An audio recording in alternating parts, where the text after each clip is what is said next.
तो एक पिटिशनर को जो है सप्लीमेंट्री रिजल्ट दिया जाएगा। उसके बाद सरकार जो है अंदेशा लगाया जा रहा था कि वो डबल बेंच पे जाएगी। ऐसा खबर चलने लगा था कि बिहार सरकार शिक्षा विभाग जो है एजुकेशन डिपार्टमेंट, बिहार सरकार के एजुकेशन डिपार्टमेंट डबल बेंच में जाएगी। तो डबल बेंच में चली गई है। 1 तारीख के डेट में जो है डबल बेंच में जो है फाइल कर दिया गया है गवर्नमेंट की तरफ से, एजुकेशन डिपार्टमेंट की तरफ से। हम इस मुद्दा के ऊपर बात करेंगे। हमारे साथ वकील जी हैं, प्रसाद जी मौजूद हैं और बहुत सारे लोगों का पिटिशन ये भी केस लड़ रहे हैं।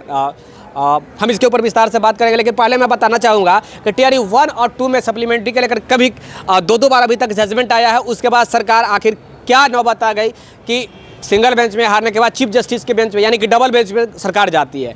और दूसरी तरफ अभी भी स्टूडेंट जो है वो पिटिशन खेल रहे हैं, पिटिशन बन ही रहे हैं। तो क्या स्कोप है, क्या इससे बेनिफिट होने वाला है या नहीं होने वाला है? जो पिटिशन बन गया है वो, या फिर जो पिटिशन नया बन रहा है वो, क्या कुछ बेनिफिट होने वाला है या नहीं होने वाला है, इसके ऊपर बात करेंगे। सबसे पहले तो वकील साहब बहुत बहुत वेलकम है सर। बहुत बहुत धन्यवाद। ये जो सर एक जो अभी जजमेंट जो आया था पिछले दिनों भी हम इसके ऊपर जिक्र किए थे कि 101 पिटिशन का जो जजमेंट आया है जिसमें कहा गया है कि भैया सप्लीमेंट्री रिजल्ट तुमको देना पड़ेगा। ये पटना उच्च न्यायालय का ही, पटना उच्च न्यायालय के बात को इग्नोर करते हुए बिहार सरकार डबल बेंच में चली गई, यानी कि एलपीए कर दी। अब डबल बेंच में जा गई, एलपीए करने के बाद अब क्या स्कोप निकल कर आ रहा है स्टूडेंटों के लिए, क्या कुछ हो सकता है?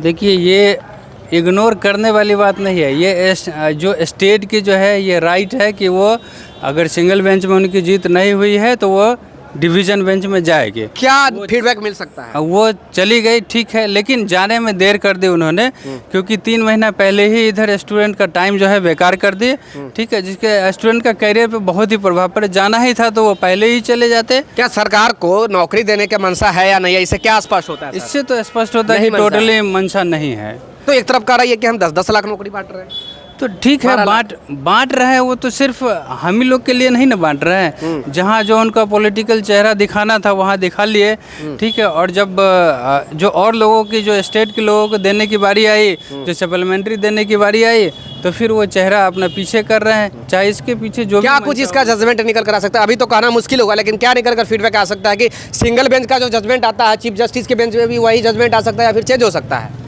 देखिए, जजमेंट अगर आप पढ़ेंगे ना तो बहुत सोचा समझा हुआ जजमेंट है। इस पे बहुत ज़्यादा उम्मीद है कि स्टूडेंट के पक्ष में ही रहेगा और डिवीज़न बेंच भी है स्टूडेंट के पक्ष में ही जाएगा। अच्छा, उसी के बिहाफ में नया फिर पिटिशनर लोग बन रहे हैं, केस पे केस फाइल हो रहा है। तो क्या अगर वो डबल बेंच में गवर्नमेंट जीत जाती है, एजुकेशन डिपार्टमेंट जीतती है, तो क्या जो नए बन रहे हैं उनका क्या होगा?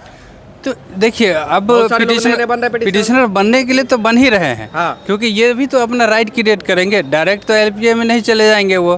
तो पहले तो सीडब्ल्यू जैसी जीत करके इनको आना ही पड़ेगा। और फिर अगर मान लीजिए स्टेट अगर जीतती है, जाएंगे सुप्रीम कोर्ट, तो बात की बात है, वो जाएंगे तो फिर स्टूडेंट लोग भी वहाँ जाएंगे।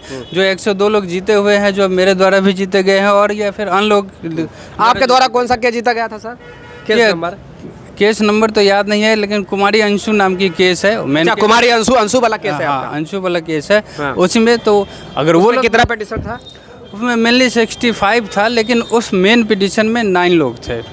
मेन पिटिशन में 9 लोग और टोटल देखा जाए तो 65 था, यानी कि 65 लोग पिटिशन लगभग। ओके, अभी जो नया पिटिशन बन रहा है उनके लिए क्या कुछ रिस्ट्रिक्शन? पिछले दिन आप बोले थे कि हम गरीब के लिए बेनिफिट, गरीबों को फ्री में हम पिटिशन बनाएंगे, आप बोले थे सर, अब शायद भूल रहे हैं। तो उनके लिए क्या है, दिव्यांग के लिए क्या कुछ है? क्योंकि दिव्यांग वाले भी, अभी दिव्यांग के नेता हमें यहाँ पे मुलाकात हुई, 4 नंबर गेट के पास उनसे मुलाकात हुई कि सर हम लोग के लिए आप कुछ नहीं करते हैं। तो दिव्यांग, बिहार के दिव्यांग को नौकरी नहीं मिलता है, दूसरे स्टेट के दिव्यांग को, तो कोई ऐसा, मेरे हिसाब से कोई ऐसा भारत में राज नहीं है जहाँ पे दिव्यांग में तो आरक्षण आज तक हम नहीं कभी सुने हैं, शायद आप भी नहीं सुने होंगे। सब चीज़ में आरक्षण मिलता है, दिव्यांग में कभी कोई आरक्षण नहीं दे सकता, कोई भी स्टेट नहीं दे सकता है। तो यहाँ के स्टूडेंट को सीट लेकर दूसरे स्टेट वालों को बांटा गया, तो ये भी एक गलत की है। तो उसके लेकर क्या कुछ कर रहे हैं आप? देखिए, दिव्यांग को जो हम कहे थे, अब चलिए मेरे पास लिस्ट है, हमारे पास 2 से 3 दिव्यांग ऐसे आए हैं जो टोटली वो इग्नोर किए कि हमारे पास पैसे नहीं है, लेकिन उनका भी मैं पिटिशनर बनाने जा रहा हूँ। तो ऐसी बात नहीं है कि हम अपने जो कहे हुए हैं उस पर खड़े नहीं उतरे हैं, ठीक है।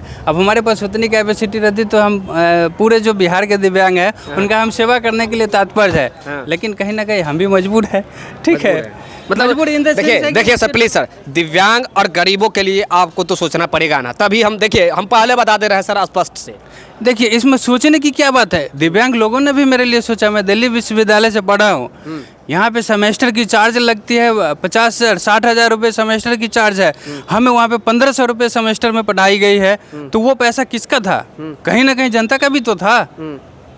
जो हमें दिल्ली विश्वविद्यालय में सिर्फ 1,500 रुपये सेमेस्टर लेकर के पढ़ाई गई, तो वो मतलब दिल्ली विश्वविद्यालय मात्र 1,500 सेमेस्टर जी 1,500 रुपये सेमेस्टर दे करके हमने पढ़ाई करी है। तो वो जो पैसा हमारे, ऐसा तो नहीं कि मेरे पढ़ाई में सिर्फ 1,500 रुपये सेमेस्टर खर्च हुए होंगे, तो वो पैसा किनका था? आपका था, समाज का था, दिव्यांग का था, इनका था। तो कहीं ना कहीं तो हमें समाज की भी सेवा करनी पड़ेगी और उसके लिए हम तत्पर हैं। चलिए देखिए, मैं पिछले दिनों भी बताया था कि पेटिशनर नया आपको बनना है बनिए, नहीं बनना है मत बनिए, जहाँ बनना है बनिए, जहाँ नहीं बनना है मत बनिए। लेकिन हाँ, अगर यहाँ बनिएगा तो केवल दिव्यांग अगर आप है तो बेनिफिट होगा, गरीब है तो बेनिफिट होगा। मेरा नाम लीजिएगा, कुछ शायद बेनिफिट दे देंगे सर। मैं दे भी चुके हैं। देखिए मेन यहाँ पे मुद्दा बेनिफिट का नहीं है, मेन यहाँ पे रिलीफ का है। रिलीफ का, ठीक है। देखिए मैं ये वीडियो बनाने के मतलब पेटिशनर बनाना वाला मैटर नहीं है। सबसे बड़ा एक प्रश्न उठ रहा था कि अगर एजुकेशन डिपार्टमेंट सिंगल बेंच में हारने के बाद डबल बेंच में चीफ जस्टिस यानी कि सीजे डबल बेंच में जाती है बिहार सरकार, तो क्या इसका फीडबैक निकल कर आ सकता है? आज तक तो यही सर देखा गया कि डबल बेंच का जो जजमेंट आया है वही सिंगल बेंच में भी जजमेंट आया है। क्या सर मैं गलत बोल रहा हूँ क्या? ज़्यादातर तो यही है, क्योंकि एक बार उसमें जुडिशियल माइंड लग चुकी होती है। हाँ। तो जुडिशियल माइंड लगने के बाद जो जजमेंट निकल के आती है, हाँ तो ठीक है, तो आप लोग बेफिक्र रहे। जो एक बार जुडिशियल माइंड उसमें लग चुकी है, जो टू वाले के लिए क्या है? कौन सा TRE2 वाले के भी सुनवाई है। हमारे कई केस है जो लिस्ट पे चल रहे हैं, जिसमें जवाब देना है, उसमें देंगे, और फिर उसमें नहीं होगा तो फिर आर्गूमेंट होगी। अब जो कोर्ट कहेंगे वो। आप नंबर दे सकते हैं क्या? नंबर थोड़ा बोल दीजिए सर। नंबर तो 7503377102 जी नंबर है मेरा। एक बार फिर से बोल दीजिए। 7503377102 मेरा नंबर है। जो भी लोग तात्पर्य है जुड़ने के लिए वो जुड़ सकते हैं, ठीक है। ऐसे ओपनली तो नंबर नहीं देना। फ्री में भी सर जोड़ेंगे, ध्यान से सुनिएगा भाई, फ्री में भी जोड़ेंगे। मैं कितना बार कहूँ, यहाँ फ्री की सवाल नहीं है। हाँ। ठीक है, सवाल है कि लोग देखिए गरीब है और बहुत सारे हम वकील के देख रहे हैं कि कुछ कोई 2,000, कोई 4,000, कोई 5,000। एक तो वकील साहब ऐसे है, मैं उनका नाम नहीं लूँगा, 30-35 हज़ार लोग ले रहा। तो मैं ये नहीं इसके ऊपर टिप्पणी करने के लिए नहीं आ रहा हूँ। मेरा कहने का मतलब बस स्टूडेंट कह रहे हैं कि सर आप बनाते हैं, किसी वकील का वीडियो बनाते हैं तो उसे वकील साहब फ़ायदा उठा लेते हैं और आपको कुछ नहीं मिलता। तो भैया गरीब को भी फ़ायदा तो मिलनी चाहिए ना। डेफिनेटली मिलेगी।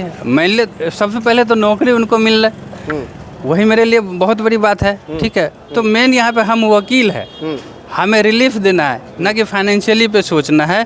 ठीक है, वैसे तो क्या जीत मिलेगी? क्या उम्मीद लेकर चला जाए? बहुत ज़्यादा उम्मीद है कि जीत मिलेगी डेफिनेटली। आपके केस में? मेरे भी केस में जो इनका 90 डेज पूरा हो जाता है तो फिर ये भी जाएंगे कॉन्टेम्प्ट में।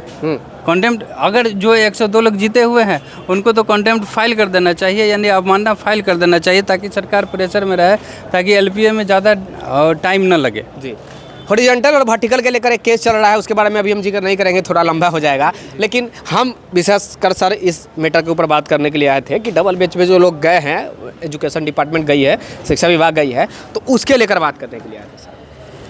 तो देखिए हॉरिजेंटल और वर्टिकल जो चल रही है वो तो एज पर तो लॉ होना ही चाहिए। अब ये सरकार गलत करे। अब जैसे देखिए महिला का जो लेडीज़ का जो कट ऑफ है वो जेंट्स के बराबर ही कर दी गई है, तो ये तो नहीं होना चाहिए। उनका अलग से बनना चाहिए मेरिट लिस्ट, तो उनका तो कम होना चाहिए, लेकिन उनका भी रिजल्ट साथ साथ पब्लिश किया गया, ये गलत है। दिव्यांग के साथ और महिला के साथ भी गलत हुआ है। हाँ, गलत हुआ है, दिव्यांग और महिला दोनों के साथ चलिए विशेष जानकारी के लिए द टाइम्स ऑफ भारत के साथ अवश्य जुड़ जाइएगा। किसी प्रकार के अगर कन्फ्यूजन हो, प्रश्न पूछना हो तो इनसे पूछ सकते हैं। इनका कॉन्टैक्ट नंबर भी ये बता ही दिए हैं। किसी प्रकार के अगर प्रश्न हो तो पूछ सकते हैं, किसी प्रकार के कोर्ट संबंधित प्रश्न हो तो पूछ सकते हैं। विशेष जानकारी के लिए द टाइम्स ऑफ भारत के साथ फिर से कहूँगा अवश्य जुड़ जाएगा। सहयोगी कैमरा पर्सन शंभू के साथ हमारी उपस्थिति में पटना उच्च न्यायालय में 4 नंबर गेट के पास है। और फिर से कहूँगा अवश्य जुड़ जाना द टाइम्स ऑफ भारत।